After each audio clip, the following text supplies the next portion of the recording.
Okay, so astrophotography, it's an expensive hobby, and so whenever we can save a buck, we want to save a buck, but usually when we save a buck, there's a significant sacrifice to be made.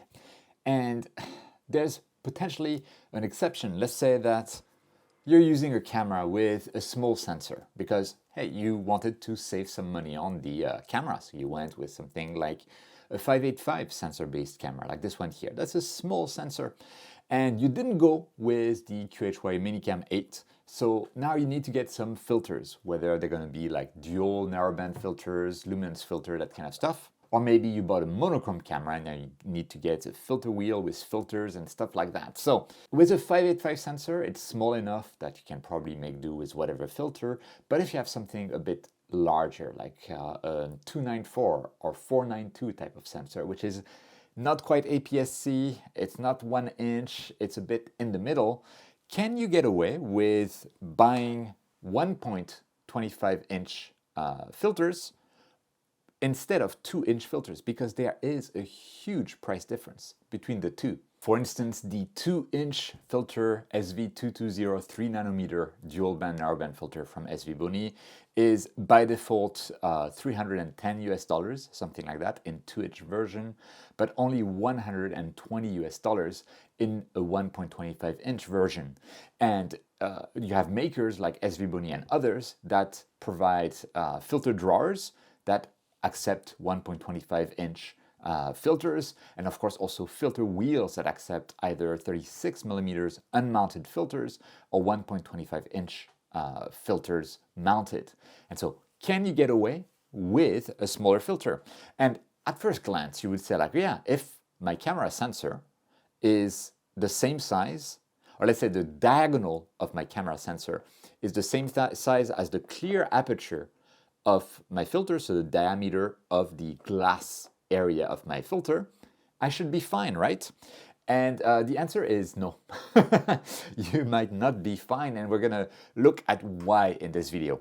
And also there's something very important to notice, is that in this video I will be referring to clear apertures, because those are both 1.25-inch mounted filters, but you can see that the glass diameter of each is very different. So the clear aperture of the one on this guy here is definitely smaller than the clear of the aperture of that one, even though they're technically 1.25-inch filters, both of them. So something to keep in mind. And the good news is it's very easy to figure out if your filter size is appropriate for your camera sensor and the telescope that you're using, because it does depend on the telescope that you're using. But first, I'm going to show you why it matters graphically. For that, I'm going to use charts that I've used in the past, and based on, let's say you have your telescope lens at the front, it doesn't matter if it's a lens or a mirror, and then you have your filter like this, and at the end, maybe at the level of my palm of my right hand, you have the sensor. So we'll be looking at your telescope assembly from the side like that, using diagrams that basically project light rays onto our aperture, into the filter, and then all the way into the sensor in the end. Okay, so using the side view of our telescope assembly, I want to show you what it looks like on a side view. And this is what we have. So this guy here with the red arrows at the top and bottom, that's our primary lens, our aperture of our telescope. And it's taking a ray of light beams there. It's just a lot of parallel light beams. And it's focusing those light beams at a spot on a sensor. So you see this guy here is our sensor.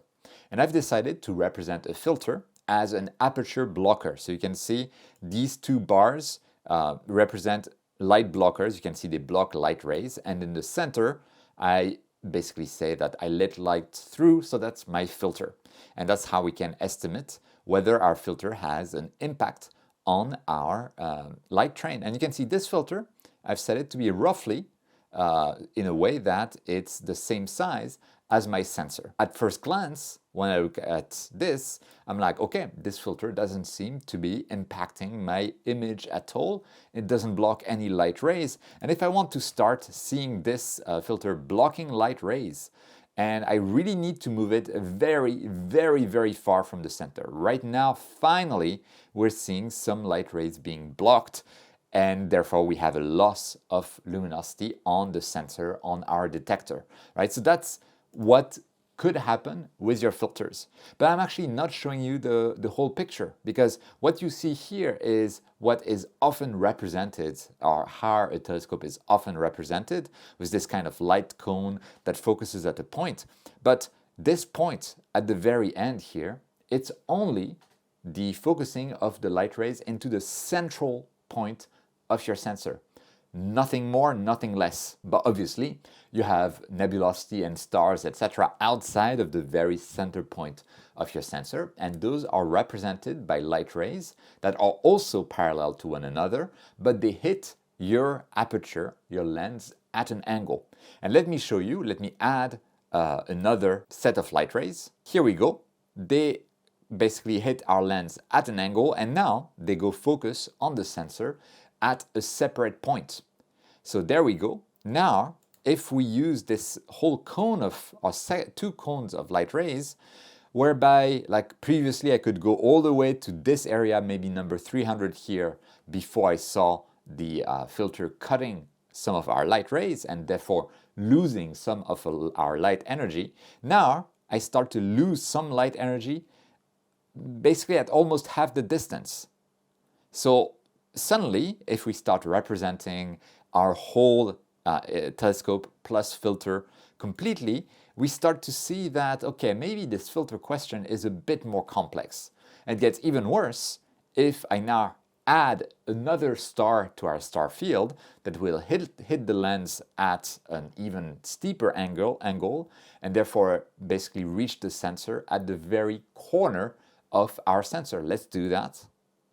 And that is the third point. And you can see that immediately my filter, with the same clear aperture as the size of my sensor, it's already started to block some light energy from my point in the center. And if I want to restore that energy, I really need to get my filter very close to the sensor. Actually, I need to have it like basically at the same point as the sensor if I don't want to lose any light energy. And obviously then my filter cannot work. I would need to put the glass like on top of the sensor directly. That doesn't work out well for us.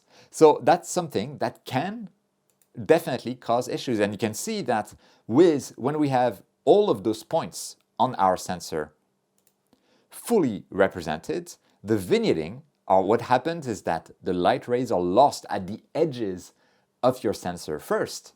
And that is vignetting, those like dark borders at the outside of the sensor. That's vignetting. One of the reasons vignetting can happen is if you're using a filter that is too small for your sensor, or maybe too far from your sensor, or maybe it's because you're using a very fast focal ratio telescope, because it can then be more sensitive to the size of your filter and to the distance of the filter to your sensor. Let me show you what I mean, like why does focal ratio affect that? Let's say we have this setup here and I want to change the focal ratio. There's two ways I can do that. I can shorten the focal length of my lens while keeping the aperture the same. Now, because we have shortened the focal length, our focal ratio will be a bit faster, right? Or I could increase the size of the aperture without changing the focal length. That would also increase our focal ratio. Let's see what this looks like. First, I want you to remember that, let's say at around 10 millimeters or 100 or whatever this unit is, let's say 100 millimeters from the sensor, it makes no sense, but whatever, our filter has already started really cutting off some light at the corners. Let's remember this view here. Now let's make the focal ratio faster by increasing the aperture. Okay, and here we are. Now you can see it's the same distances, it's the same focal length for the lens, but the lens is much larger. We've increased the aperture a lot, and therefore we have a faster focal ratio. And immediately what we can see is that with this very fast focal ratio, the light rays, they arrive in our optical train at a much steeper angle than we used to see. That's what's happening with faster focal ratios. Your light rays, the maximum angle of your light rays is much steeper than when you have a slower focal ratio. So that's what's happening here. And you can see our filter is the same size as before. Our sensor is basically the same size as before. And the distance between our filter and our sensor is the same as before, around this 100 mark. And yet you can see that the filter, not only does it block a lot of light from the star that is being projected onto the edge of the sensor, but it's also starting to block light from the star that's here, like not even close to the edge, like in between, halfway between the edge of your sensor and the center of your sensor. You can see that suddenly our filter, that is the same size as the diagonal of our sensor, is now much more sensitive. It will block, it will cause much more severe vignetting with your faster focal ratio. So you've gotten that larger aperture, but you're not using it as much as you should be using it, right? Because of that filter. And if I go even to 150, and I would need, like those light rays, I would need to actually make sure that they're blocked. And now that I'm 150, you can even see that the point, the star at the very center of our field of view, is subjected to, we can't even call it vignetting anymore. It's just a general loss of luminosity on your sensor. Your focal ratio is being wasted all across the frame. It's a very bad effect, right? That's what can happen when you have too small of a filter for your telescope, your focal ratio, and also when you have the filter too far away from the sensor. And that's one of the reasons why we try to have our filters as close as possible to the camera sensor as possible. So whenever you look at connection diagrams of cameras to the telescopes, they'll always put the filter wheel, the filter drawer directly onto the camera. This is for this reason. I can also show you, by the way, a faster focal ratio, but instead of increasing the aperture, we've decreased the focal length. So let's have a quick look. Okay, so now we have the same scenario as the first standard scenario that I showed you. It's basically the same lens size, except that the focal length is much smaller. And if we place or much shorter. If we place our filter at a distance of 100, again that unit from the sensor, you can see that we are affecting this star, we are affecting that star. We're not quite affecting the center just yet, but I would just need to move this a tiny bit more, and you can see we're starting to affect the center star as well. We're losing luminosity all across the field of view. And we're doing so, and now we have only vignetting because we're blocking only the outside star. And only when we arrive around here do we start not having vignetting anymore. And from these diagrams, one lesson to remember is that the steepest angle you can get in terms of the light rays is always going to be from the tip of from the very edge of your lens or your mirror to the very edge of your camera sensor. It's this line here that determines whether you're going to see vignetting or not. If you do not cut this light ray, if your filter does not cut this light ray, it will not cut any other light rays, and therefore we will not have any loss of luminosity or vignetting or anything like that. So that's what we aim to do.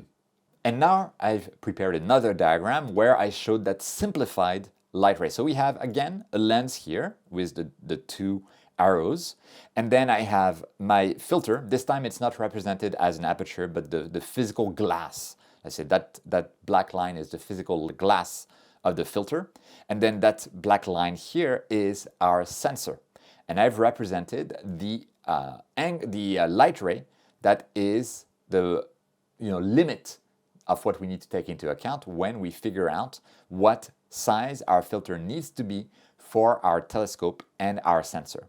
So I've also marked with those like dotted lines the distances or the measurements of our system. DS here is basically our sensor diagonal, so diagonal sensor, DS. DF here is the diameter of our filter, and by that I mean the clear aperture of the filter. This isn't definitely not 31 millimeter. This is much less than that. If needed, you might even have to measure it directly with calipers or something like that, right?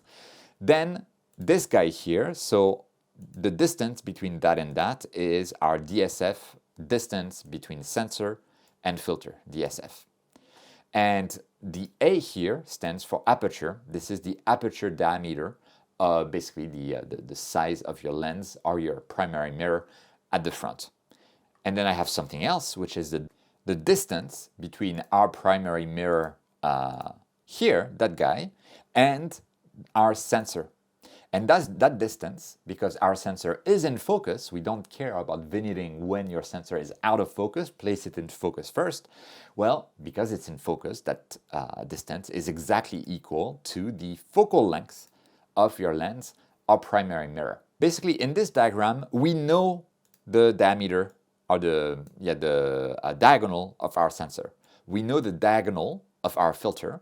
We know the distance between the sensor and the filter, because at least we can control that distance. And we know the focal length of our primary mirror or our telescope in general, right? And we know our aperture as well. What we don't know is the size that is required for the filter to properly process this red light ray here. How can we figure that size? Well, it's actually very easy. If you look at this, I've added this like dotted line here. And that dotted line is interesting because it delimits this triangle here on our aperture. So this triangle is delimited. And then we have a secondary triangle that uses the filter, part of the filter as a triangle, and it's this little tiny triangle here.